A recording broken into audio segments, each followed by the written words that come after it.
Baltazar, de Anatole France, voz Iba Mendes.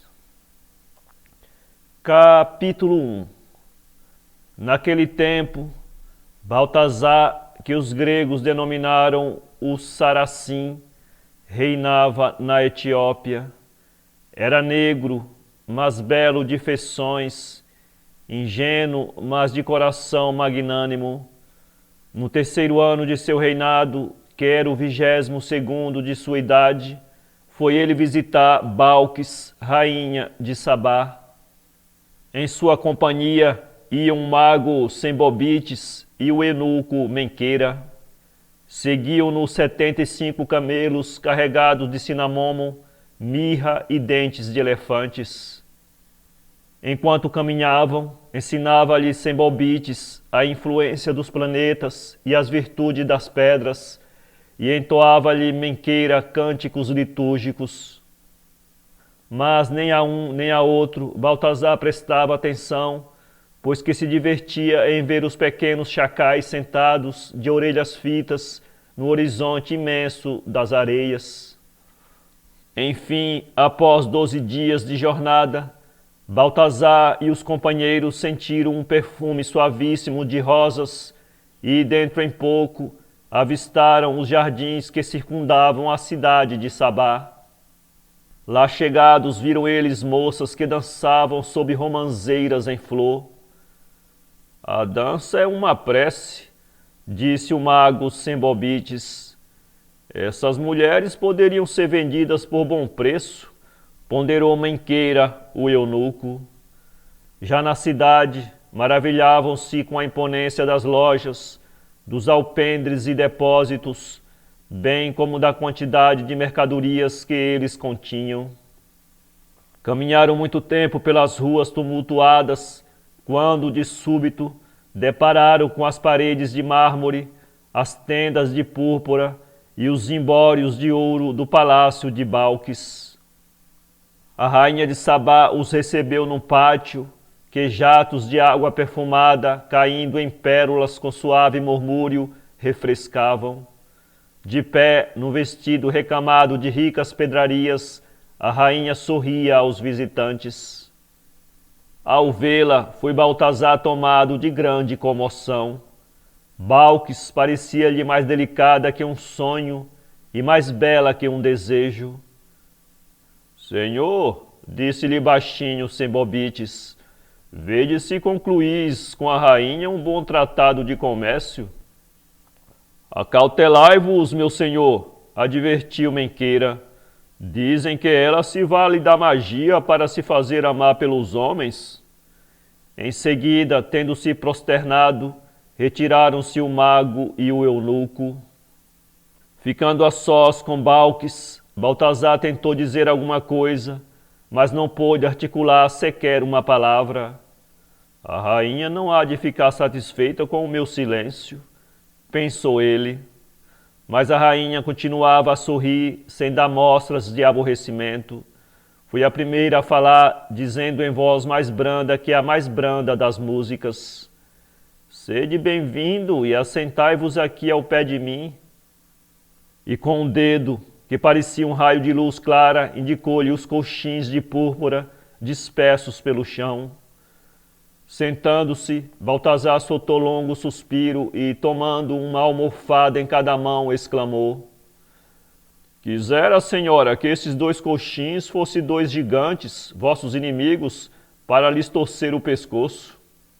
E, ao dizer isto, apertou nas mãos tão fortemente as almofadas que o tecido se esgarçou, deixando evolar-se uma nuvem branca de plumas, uma das quais, depois de flutuar por momentos no espaço, veio pousar no colo da rainha. Por que desejais matar gigantes, senhor Baltazar? Perguntou, corando, Balques. Porque vos amo, senhora, exclamou Baltazar. Dize-me, inquiriu Balques, se em vossa capital é boa água das cisternas? Sim, respondeu surpreso Baltazar. Gostaria também de saber, continuou Balques, como se preparam os doces secos na Etiópia? E como o rei não soubesse o que dizer, ela insistiu: falai, falai, que me dareis grande prazer. Fazendo então um grande esforço de memória, descreveu ele os processos dos cozinheiros etiópicos que preparam marmelos com mel. Ela, porém, que não o ouvia, atalhou: dizem, Senhor, que amais a rainha Candace, vossa vizinha. Dizei-mo com franqueza, será ela mais bela do que eu? Senhora, exclamou Baltazar, ajoelhando-se a seus pés, mais bela será possível? Então, prosseguiu a rainha, seus olhos, sua boca, sua tez, seu colo? Baltazar estendeu súplices os braços para ela. Permiti que vos retires essa plumazinha de sobre o vosso colo, com o sábio Sembobites e o eunuco Menqueira. Mas a rainha, erguendo-se, fugiu, casquinando uma risada cristalina. Quando o mago e o eunuco regressaram, viram o amo pensativo, o que não lhe era habitual. Concluíste, senhor, um bom tratado de comércio? Indagou Sembobites. Nesse dia, Baltazar ceou com a rainha de Sabá e bebeu do vinho de palmeira. Durante a ceia, disse-lhe Balques: é então verdade que a rainha Candace não é mais bela do que eu? A rainha Candace é negra, replicou Baltazar. É possível se ser negro sem ser feio, ponderou Balques, fitando nele os olhos. Balques, exclamou o rei. Nada mais pôde dizer. Tomando-a nos braços, mantinha derreada sob os seus lábios a fronte da rainha. Viu, porém, que ela chorava. Falou-lhe então baixinho, em voz meiga, como fazem as amas às crianças. Chamava-lhe sua florzinha, sua estrelinha. Por que chorais? Indagou ele. Que é preciso fazer para que não chorais? Se tendes algum desejo, dai-mo a conhecer e eu vou-lo satisfarei. A rainha já agora não chorava, mas ficava pensativa. Baltazar insistiu para que ela lhe confiasse o seu desejo. Eu quisera ter medo, disse por fim Balques. E como Baltazar parecia não compreender, explicou-lhe que, desde há muito, desejava correr algum perigo desconhecido, mas que isso não lhe era possível, pois seus súditos e deuses velavam por ela. Contudo, prosseguiu a rainha, suspirando, quisera sentir uma noite, percorrer minha carne o calafrio delicioso do terror, quisera sentir eriçarem-se-me os cabelos, como seria bom ter medo. E, atando os braços ao pescoço do rei, disse-lhe com voz de criança que suplica: vai-se fazendo noite, vamos disfarçados percorrer a cidade? Vamos? Baltazar concordou. Balques correu então à janela, investigando através das frestas embaixo a praça pública. Lá está, disse ela, um mendigo deitado junto ao muro do palácio. Dai-lhe as vossas roupas, pedindo-lhe em troca o seu turbante de pele de camelo e os andrajos grosseiros que lhe cingem os rins. Vamos, fazei-o enquanto eu me preparo. E retirou-se a correr da sala do banquete, batendo palmas, para assim demonstrar sua alegria. Despiu Baltazar a túnica de linho bordado de ouro e pôs o saiote do mendigo. Tinha assim aspecto de verdadeiro escravo. Logo mais voltou a rainha, vestida com a saia azul sem costura das camponesas. Vamos, disse ela, e por estreitos corredores foi guiando Baltazar até uma pequena porta que abria para a planície. Capítulo 2. A noite estava escura. Balques, envolta nas sombras, parecia pequenina. Conduziu Baltazar a uma taverna onde os carregadores e brutamontes da cidade se reuniam com reles meretrizes. Aí, sentados a uma mesa, viram ao clarão de uma lâmpada infecta, em atmosfera espessa, bêbados que brigavam a murros e facadas por uma mulher ou por um caneco de bebida fermentada, enquanto outros roncavam de punhos fechados sobre a mesa. O taverneiro, encostado sobre uns sacos, observava prudentemente as rixas dos beberrões. Balques, ao ver pendentes dos caibros uns peixes salgados, disse ao companheiro: eu comeria de bom grado um daqueles peixes com cebola picada. Baltazar mandou que lhe o servissem. Quando ela acabou de comer, percebeu o rei que não trouxera dinheiro, o que, aliás, não lhe deu muito cuidado, pois julgava poder retirar-se com balques sem pagar a despesa. O taverneiro barrou-lhes, porém, o caminho, chamando-lhes vilão escravo e sórdida rameira. Com um murro, Baltazar bateu-o por terra. Alguns dos beberrões, então, avançaram de faca em punho para os dois desconhecidos. Mas o negro, apoderando-se de uma enorme mão de pilão, que servia para amassar as cebolas do Egito, agrediu dois dos beberrões, obrigando os demais a recuarem. Entre mentes, sentia Baltazar o calor do corpo de Balques aconchegado ao seu, por isto era ele invencível. Os amigos do taverneiro, já não se atrevendo a se aproximarem, arremessavam sobre o negro lá do fundo da bodega bilhas de azeite, canecos de estanho, candeeiros acesos e até o enorme panelão de bronze onde se cozinhava um carneiro. O caldeirão, com um barulho medonho, foi cair sobre a cabeça de Baltazar, ferindo-lhe o crânio. O negro vacilou por um momento, mas, reunindo o resto das forças, reenviou com tal vigor o panelão que lhe decuplicou o peso. Ao barulho do bronze, ouviram-se ao mesmo tempo urros inauditos e estertores de morte. Aproveitando-se do pânico e receando fosse também Balques ferida na luta, Baltazar tomou-a nos braços e fugiu com ela pelas ruelas escuras e desertas. A noite era silenciosa e os fugitivos sentiam decrescer atrás deles o clamor dos bêbados e das rameiras que os perseguiam às cegas na escuridão. Dali a pouco os dois ouviam somente o abafado rumor das gotas de sangue que, uma a uma, caíam da fronte de Baltazar sobre o colo de Balques. Amo-o, murmurava a rainha, e a lua, irrompendo de uma nuvem, permitiu ao rei ver um clarão úmido e pálido nos olhos semicerrados de Balques. Desceram ao leito seco de uma torrente. Súbito, o pé de Baltazar resvalou na relva e os dois caíram abraçados. Pareceu-lhes que afundavam num vácuo delicioso e o mundo dos vivos deixou de existir para eles. Gozavam ainda o suave esquecimento do tempo, do número e do espaço, quando, ao romper da aurora, vieram as gazelas beber num côncavo das pedras.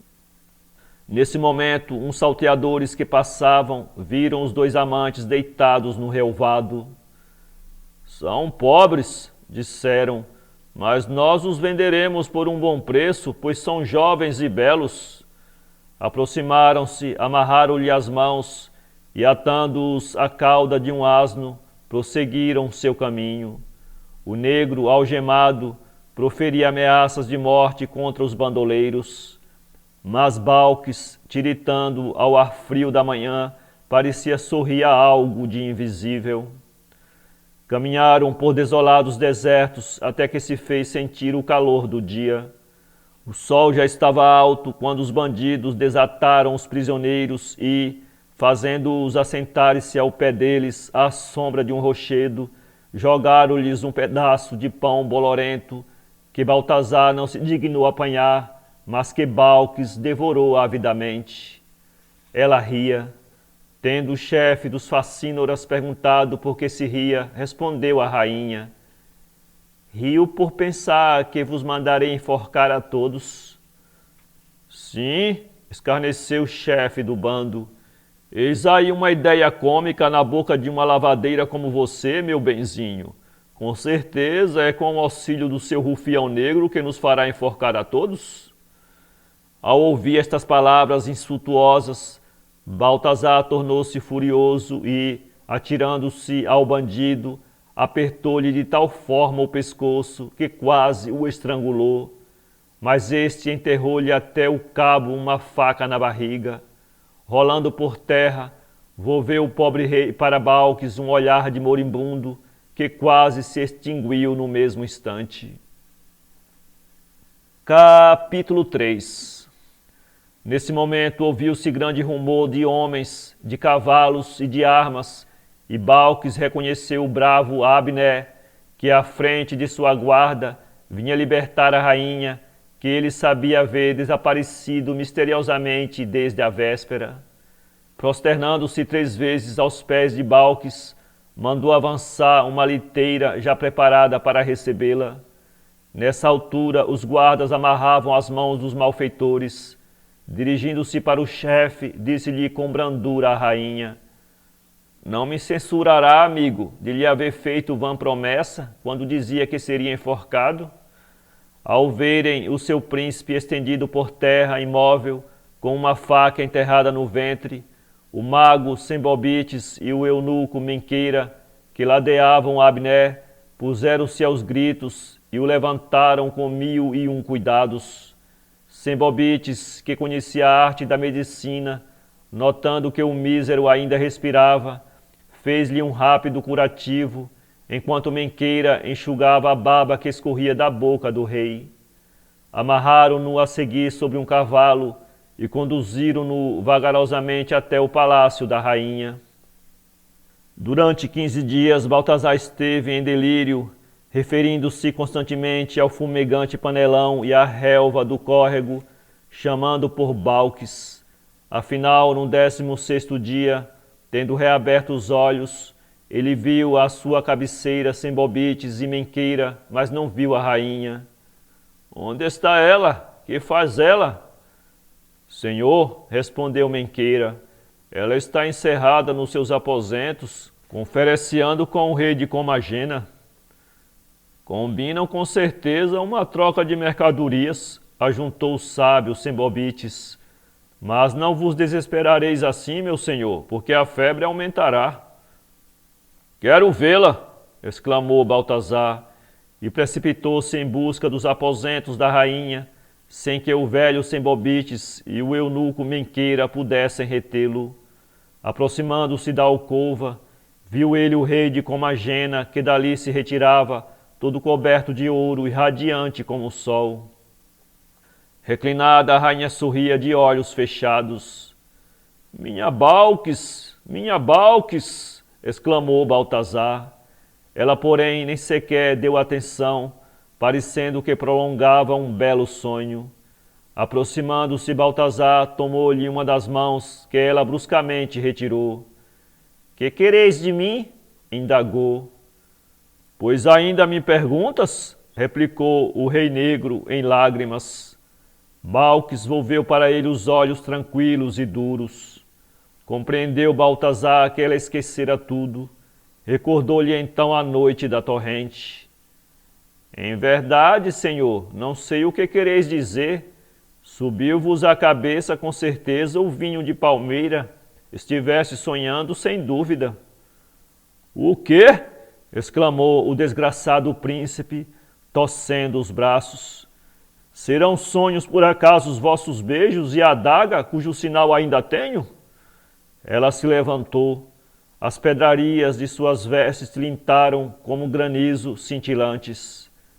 Senhor, disse Balques, é hora de reunir-se o conselho de ministros.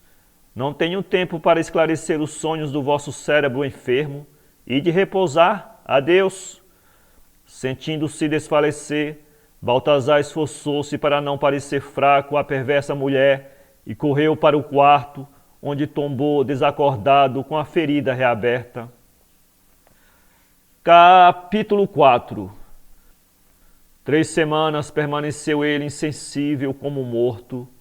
No 22º dia, sentindo-se reanimado, tomou a mão de Sembobitis, que o velava em companhia de Menqueira, e exclamou em lágrimas: ó, meus amigos, como sois felizes, um por ser velho e o outro por ser semelhante aos velhos. Mas não há felicidade na terra onde tudo é mal, pois que o amor é um mal e Balques é má. A sabedoria torna o homem feliz, ponderou Sembobitis. Vou experimentá-lo, disse Baltazar. Partamos imediatamente para a Etiópia. Como perdera o que amava, resolveu congregar-se ao estudo e tornar-se um mago. Se esta resolução não lhe causava prazer, tra-lhe-ia ao menos alguma calma. Todas as noites, sentado num terraço de seu palácio, em companhia do mago Sembobitis e do eunuco Menqueira, contemplava ele as palmeiras imóveis no horizonte, ou se distraía em ver à luz da lua os crocodilos que flutuavam sobre o Nilo como enrugados troncos de árvores. Nunca se cansa de admirar a natureza, dizia Sembobitis. Sem dúvida, concordava Baltazar, mas há na natureza alguma coisa de mais belo que as palmeiras e os crocodilos. Assim dizia porque lhe vinha à mente a recordação de Balques. E Sembobitis, que era velho, replicava: há o fenômeno das enchentes do Nilo, que é admirável e que já expliquei. O homem é feito para compreender. Ele é feito para amar, retrucava Baltazar, suspirando. Há coisas que não se explicam. Quais? Perguntava Sembobitis. A traição de uma mulher, respondia o rei. Contudo, estando Baltazar resolvido a tornar-se um mago, mandou construir uma torre, de cujo cimo se avistavam vários reinos e toda a extensão do céu.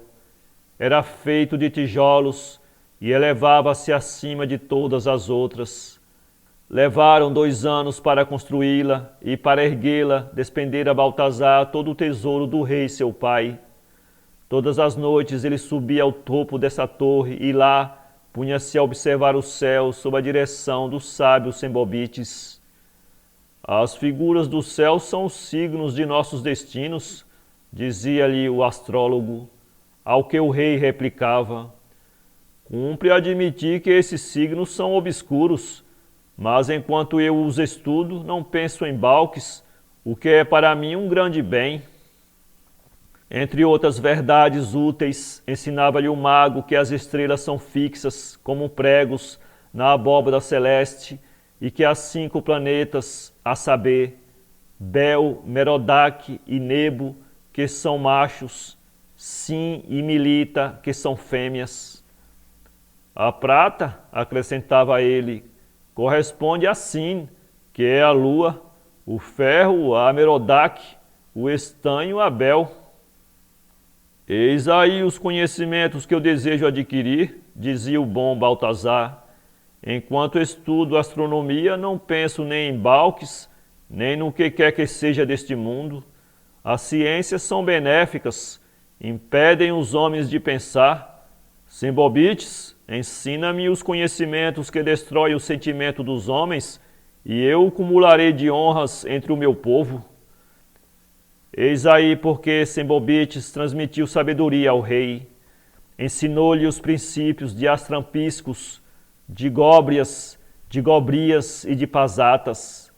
Baltazar, à medida que observava as 12 casas do sol, pensava menos em Balques. Percebendo-o Menqueira, demonstrou grande alegria.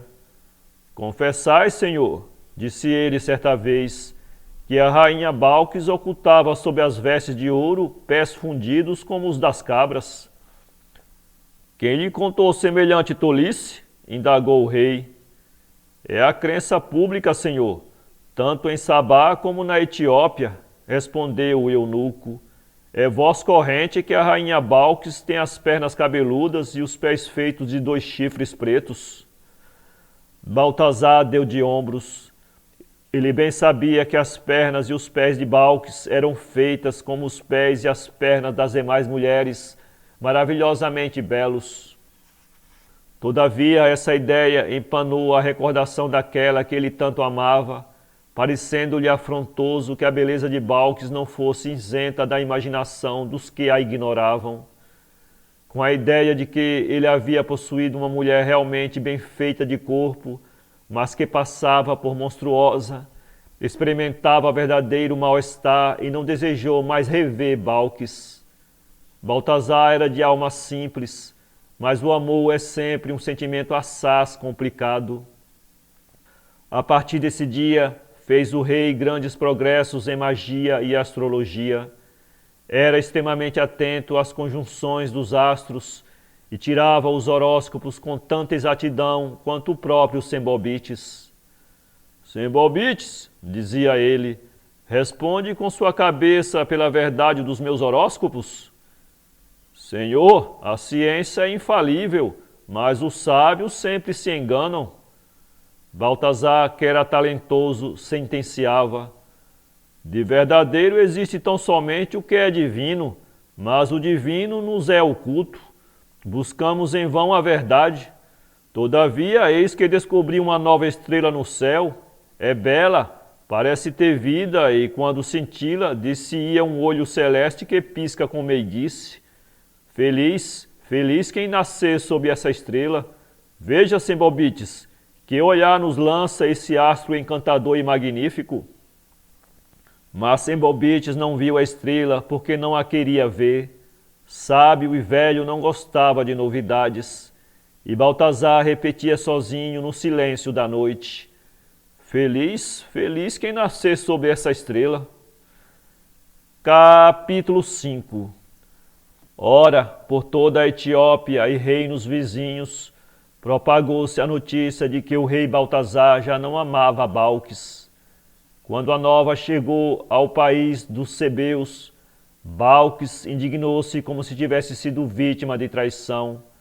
Correu para o rei de Comangena que, na cidade de Sabá, esquecia o seu império e exclamou: sabe, amigo, o que acaba de chegar ao meu conhecimento? Baltazar já não me ama. Que importa se nós nos amamos? Respondeu sorrindo o rei de Comangena. Mas você não sente então a afronta que esse negro me faz? Não, respondeu o rei de Comangena, não a sinto. Balques despediu-o e ordenou ao grão-vizir que preparasse tudo para uma viagem à Etiópia. Partamos esta noite mesmo, disse ela, e se antes do pôr do sol não estiver tudo pronto, mando cortar-lhe a cabeça. Quando se viu só, pôs-se a soluçar. Amo-o, ele já não me ama, e eu o amo, suspirava ela com toda a sinceridade de seu coração.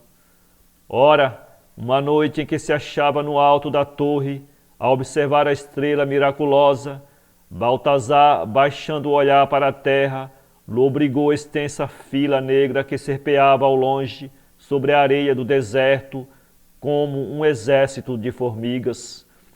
Pouco a pouco, o que lhe parecera formigas foi crescendo, tornando-se assaz nítido, e o rei verificou que eram cavalos, camelos e elefantes. Tendo a caravana se aproximado da cidade, distinguiu Baltazar as cimitarras reluzentes e os cavalos negros dos guardas da rainha de Sabá. Reconhecendo a seguir a própria rainha, sentiu ele grande comoção. Percebeu que ia amá-la outra vez. A estrela, no zênite, brilhava com maravilhoso esplendor. Embaixo, reclinada numa liteira de púrpura e ouro, Balques pequenina, cintilava também como uma estrela. Baltazar sentiu-se atraído para ela por uma força irresistível. Contudo, num esforço desesperado, voltou a cabeça e, levantando os olhos, viu de novo a estrela. E a estrela então falou: glória a Deus nas alturas e paz na terra aos homens de boa vontade. Tome uma medida de mirra, bom rei Baltazar, e siga-me. Eu o conduzirei aos pés do menino que acaba de nascer no estábulo entre o asno e o boi. Esse menino é o rei dos reis. Ele consolará os que querem ser consolados. Ele o chama, Baltazar, a você. cuja alma é tão escura como o rosto, mas cujo coração é ingênuo como o de uma criança. Ele o escolheu porque sofreste, e ele lhe dará a riqueza, a alegria e o amor. Ele lhe dirá: seja pobre com alegria, essa é a verdadeira riqueza. E ele lhe dirá ainda: a verdadeira alegria consiste na renúncia à alegria. Ame-me e não ame as criaturas senão a mim, porque só eu sou o amor. A estas palavras, uma paz divina difundiu-se como uma luz pelo semblante escuro do rei. Baltazar, extasiado, escutava a estrela e sentia que, aos poucos, se tornava um novo homem. A seu lado, prosternados, com as frontes tocando a pedra, Sembobites e Menqueira adoravam também o astro magnífico. A rainha Balques, que observava Baltazar, compreendeu que nunca mais haveria amor para ela naquele coração transbordante de amor divino.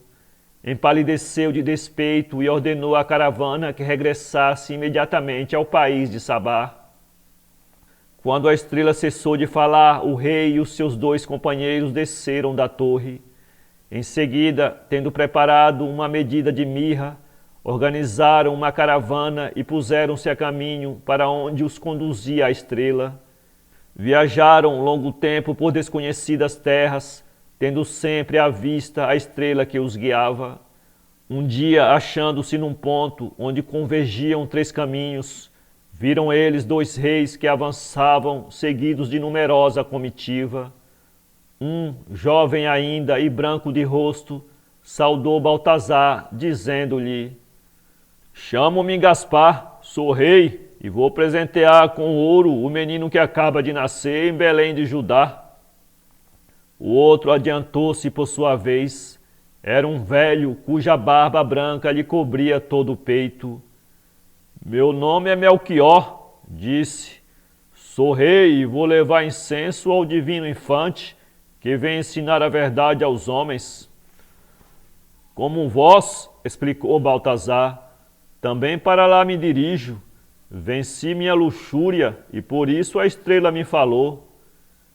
Eu, disse Melquior, venci meu orgulho e por isso fui chamado.